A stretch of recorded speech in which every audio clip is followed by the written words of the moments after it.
va pouvoir passer en mode Ligue des Champions. Et oui, avant le duel des titans entre le Real Madrid et Manchester City qui vient à peine de livrer son verdict, on reviendra dessus dans quelques instants. Eh bien, Liverpool a composté hier son ticket pour la finale de la Ligue des Champions. Les Reds de Liverpool, renversant grâce notamment à Luis Diaz et Sadio Mané, vont tenter de décrocher leur 7e étoile dans la coupe aux grandes oreilles. Mais pas que, les hommes de Jürgen Klopp sont également sur le chemin doré d'un quadruplé historique. Du Luis pour faire luire des Reds à la peine.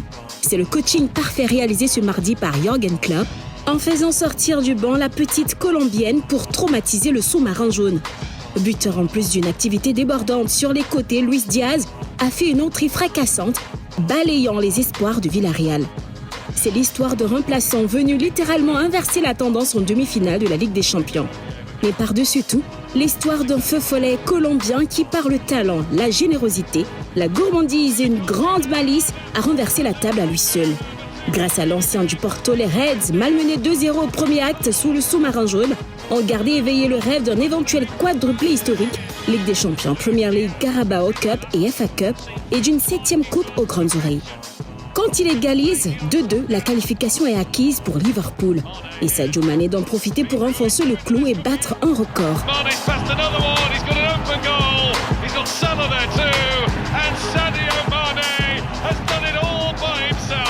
Auteur du 3e but des Reds, l'attaquant sénégalais porte à 15 son total personnel en phase à élimination directe de Ligue des Champions. Il est désormais le meilleur Africain à cette échelle, devant Didier Drogba 14 buts et Mohamed Salah 13. Sacré Mané, sacré Luis Diaz. Bon, Liverpool s'est fait malmener avant de réagir en seconde période. Est-ce que dans l'ensemble, cette qualification a été maîtrisée pour les Reds ? Oui, maîtrisée, mais un peu difficile. Voilà, parce que sur 3 mi-temps, puisqu'il y a eu 4 mi-temps au total dans cette double confrontation, sur 3 mi-temps, il y avait égalité parfaite, donc prolongation et tir au but, mais derrière, cette équipe de Liverpool, surtout en deuxième période, sur ce match retour, a montré sa supériorité et a déroulé, a étouffé cette équipe de Villarreal. Donc, elle a su maîtriser les choses à l'aller, même si ça a été un peu difficile au retour. Alors après la pause, Klopp a fait rentrer Luis Diaz, qui s'est montré décisif, remuant même. Est-ce que vous êtes d'accord avec certains observateurs qui disent que Luis Diaz, donc le Colombien, a changé le visage de cette équipe des Reds de Liverpool? Oui, clairement, parce que je pense que depuis un certain moment, il est l'homme de la situation du côté de Liverpool. Il a fait oublier Diego Jota, qui depuis un certain moment était carrément titillé un peu à la place des buteurs de Liverpool. Mais là, à son arrivée, c'est une nouvelle équipe. Difficile de ne pas le voir sur le terrain lorsque Liverpool joue, parfois aligné au sommet de l'attaque avec Sadio Mané et bien sûr Salah. Et là, sur cette action, c'est son entrée qui apporte du jus à cette équipe de Liverpool. Une percussion, rapidité. Je pense qu'il a réussi 90% de ses duels. Donc c'est déjà pour moi un joueur essentiel qui s'impose dans cette équipe de Liverpool en tant qu'un futur leader. Donc reste à le voir pour la suite, s'il va rester sur cette lancée-là. Alors, Villarreal a fait quand même une bonne première mi-temps, mais Villarreal, par la suite, a fait quand même un petit peu trop, je dirais, d'erreurs fatales. Qu'est-ce qui explique, selon vous, Choalio, ce relâchement de la part du sous-marin jaune? Non, mais relâchement, je ne parlais pas de relâchement, mais je pense qu'en face, il y avait une équipe qui avait la maîtrise, qui a eu la maîtrise en fin de partie. Vous savez, cette équipe de Liverpool a une âme, un caractère, et là, ils ont démontré encore. Et quand tu regardes un peu ces deux finalistes, c'est quand même deux finalistes qui pèsent 19 Ligues des Champions, 13 pour le Real, 6 pour Liverpool. Donc c'est une équipe qui connaît le parfum de cette compétition. Et puis depuis quelques années, c'est une équipe qui est bien en place, qui a été taillée par Jürgen Klopp. Quand tu regardes sur le trio offensif, Mané, Diogo Jota, Salah, dans le cœur du jeu, Thiago, Fabinho, Naby Keita et autres, c'est une équipe qui est en place, c'est un groupe qui est en place. Et c'est une équipe qui a une âme, qui a du caractère et qui est allée logiquement se qualifier pour cette finale de la Ligue des Champions. Villarreal, il faut le dire tout net, et ils ont éliminé quand même la Juve, ils ont éliminé le Bayern de Munich. Ouais, c'est vrai, il y a eu vraiment l'entame parfaite, le scénario parfait, ils menaient 2-0, et puis par la suite, ils se sont fait avoir. Voilà. Bon, moi, je veux dire que cette équipe de Villarreal a relâché à un certain moment. Parce que quand on regarde les deux premiers buts, le premier but, et là, c'est une erreur carrément du gardien de but. Il a mal couvert ses buts. Il était seul face à Fabinho, qui a mis une frappe et ça lui passe entre les jambes. Là, il est carrément déboussolé. Et puis sur le deuxième but, un mauvais alignement de la défense. Un centre de Alexander Arnold qui trouve on va dire deux attaquants de Liverpool seuls dans la surface de réparation de Villarreal, alors que les défenseurs sont carrément derrière. Quand on prend ces deux buts-là, c'est pas la faute à Liverpool, c'est la faute à une erreur défensive pour moi c'est la raison pour laquelle je dis qu'elle a lâché. Alors, buteur, Sadio Mané a battu le record de Didier Drogba en devenant l'Africain à avoir inscrit le plus de buts en phase à élimination directe. 15 réalisations contre 14 pour Didier Drogba. Un petit commentaire sur cette performance? Les records sont faits pour être battus. Je pense que Sadio Mané était déjà sur une très bonne lancée depuis son arrivée du côté de Liverpool. Didier Drogba a commenté hier cette performance de Sadio Mané et il s'est montré assez fier de ce que le Sénégalais réalise sous les couleurs des Reds de Liverpool.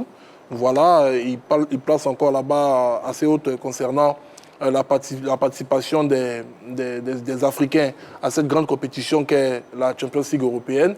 Et ce record de Sadio Mané sera battu également dans les années à venir par d'autres Africains. Et je pense que c'est ça l'essentiel. Oui. Amad Diallo. Amad Diallo. Par Amad Diallo. On l'espère.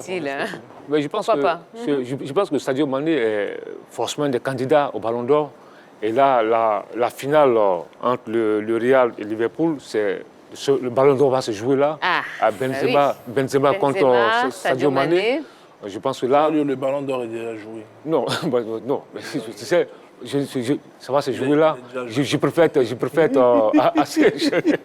te comprends. Je te comprends. Ça va être l'un des ballons d'or les plus incontestables de l'histoire du ballon d'or. Non, parce que ça a changé, là. Les règles ont changé. C'est plus l'année civile, c'est l'année sportive. Et là, la finale sera la clôture de l'année sportive et puis une belle affiche entre deux grands d'Europe, entre le Real et Liverpool. Alors justement, cette finale de Ligue des Champions opposera Liverpool au Real Madrid le 28 mai au Stade de France. Est-ce que c'était l'affiche rêvée pour vous? C'est une très belle affiche. Le Real a déjà remporté une Champions League au Stade de France. C'était face à la formation de Valence, si ma mémoire est bonne. Le Real va repartir visiter le Stade de France. L'équipe de Liverpool est à quelques minutes de réaliser un quadruplé historique. Voilà, avec Jürgen Klopp. Je pense que ce sont quand même, je ne dirais pas les deux formations les plus en forme du côté européen. Mais le Real a terminé quand même... C'est les deux plus en forme, c'est plus qu'à son arrivée en finale. Bon, je dirais que c'est vrai, on peut le dire ainsi, mais je veux parler plus de la constance dans les performances. Parce que City, quand même, réalise une grande saison. Pour l'instant, ils sont en tête de la Premier League. Ils sont tombés en demi-finale de la Champions League, ce n'est quand même pas négligeable. Mais le Real est champion d'Espagne. Liverpool est pour l'instant second au niveau de la BPL. C'est une finale rêvée entre deux formations qui maîtrisent, je dirais, complètement cette compétition pour les avoir remportées à diverses reprises. Et ce sont deux formations qui pratiquent également du spectacle avec deux grands entraîneurs. On aurait une belle affiche. Voilà, ces deux équipes se sont rencontrées en 2017, si je ne me trompe pas, remportées par le Real de Madrid 3-1. Avec cette blessure de Mohamed Salah, après, il me semble, 15 minutes de jeu. Donc, l'occasion pour les Reds de chercher la revanche face au Merengue. Donc, ça serait une belle affiche. Vous avez une équipe, un très, très bon système du côté de Liverpool, installé depuis des saisons par Jürgen Klopp. Et puis, en face, vous avez le Real de Madrid qui déjoue les pronostics, voilà, qui est une équipe à réaction, qui se fait dominer et qui revient, on aura une belle finale. Et bien voilà. De toute façon, on reviendra demain sur ce match entre le Real Madrid et Manchester City. On fera le débrief tous ensemble. Eh bien ça y est, c'est la fin de ce numéro de la Grande Team. Merci d'avoir passé cette belle soirée en notre compagnie. Reposez-vous bien, reposez-vous la team, vous également. Reprenez des forces pour demain parce qu'on sera encore là à la même heure et au même endroit. Voilà, bonne soirée à tous, à demain. Bye bye. Bye bye.